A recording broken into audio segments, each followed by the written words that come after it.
The question is the report be noted. Mrs Dunne.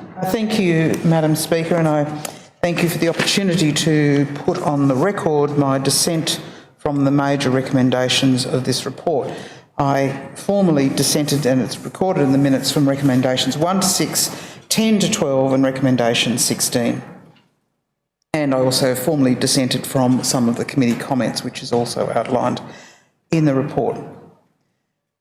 The reasons for doing this, Madam Speaker, are manifold, but before I comment on those, I would like to comment on the collegial way in which this inquiry was conducted, and it was quite clear from the outset that there was quite a diversity of views in the committee about the process, but the process was conducted collegially and respectfully, and I commend the members of the committee, the other members of the committee, for doing that, and also for tolerating, in the nicest sense of the word, the fact that there was that I had quite divergent views, quite different views from the other members of the committee, and I thank the members for the respectful way in which this matter has been dealt with. I cannot disagree more with the comments made by Ms Cody. The clear message that came to me through this process is, and we got it in a nutshell from the Chief Minister when he gave evidence. He sort of said, you know, the Nancy Reagan approach of just say no has failed, and therefore we should do something else. And this is something, and therefore we should do this.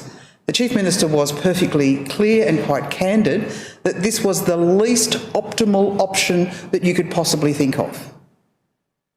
And the complexities that arose in our deliberations about, you know, if we do this, how does that work? How does this interact here? What are the implications there?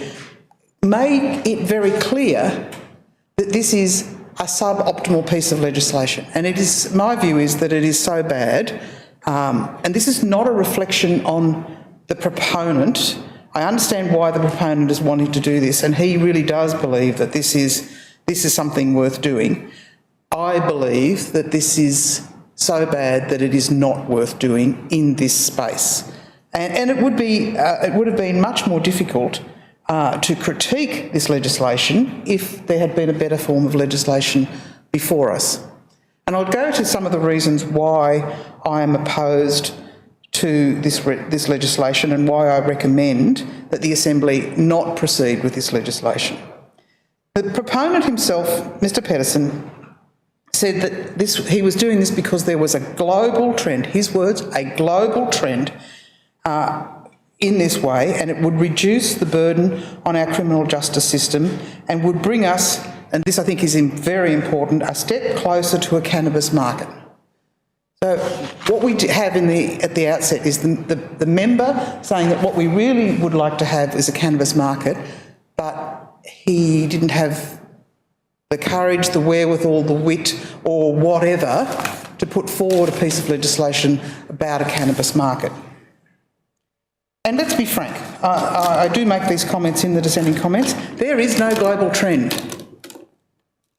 There is no global trend. There is a handful of countries and a handful of states in the United States who have legislated in some form or other for the legalisation of cannabis. But that is not a global trend, and the way in which they have legislated is so diverse as to not create a global trend. It was, however, interesting.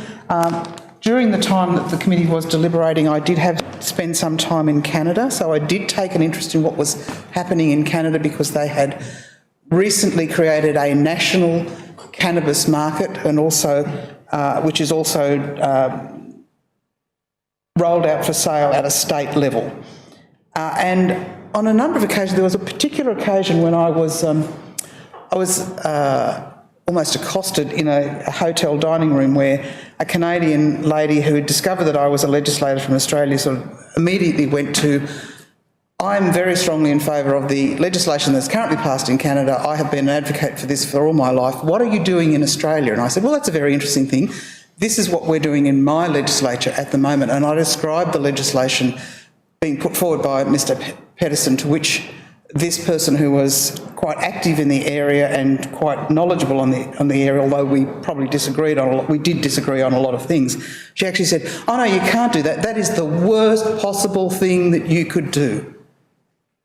That is the worst possible thing that you could do. This was the expression of a reformer from Canada who had just been part of the process of changing the laws in Canada.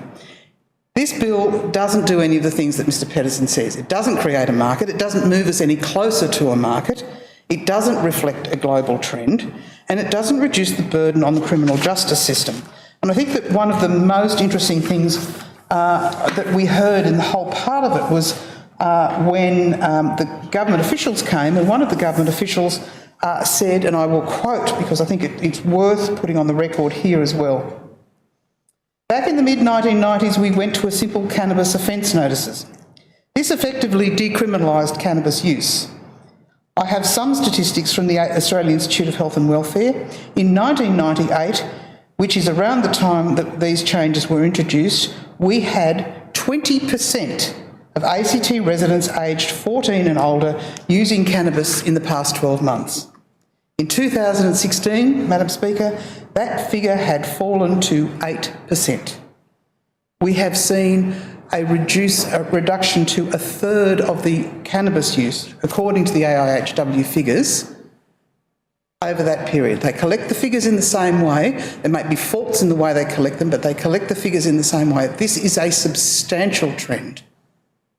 And it is my belief that we should be looking at what is behind these trends before we make legislation to change the way in which we deal with it.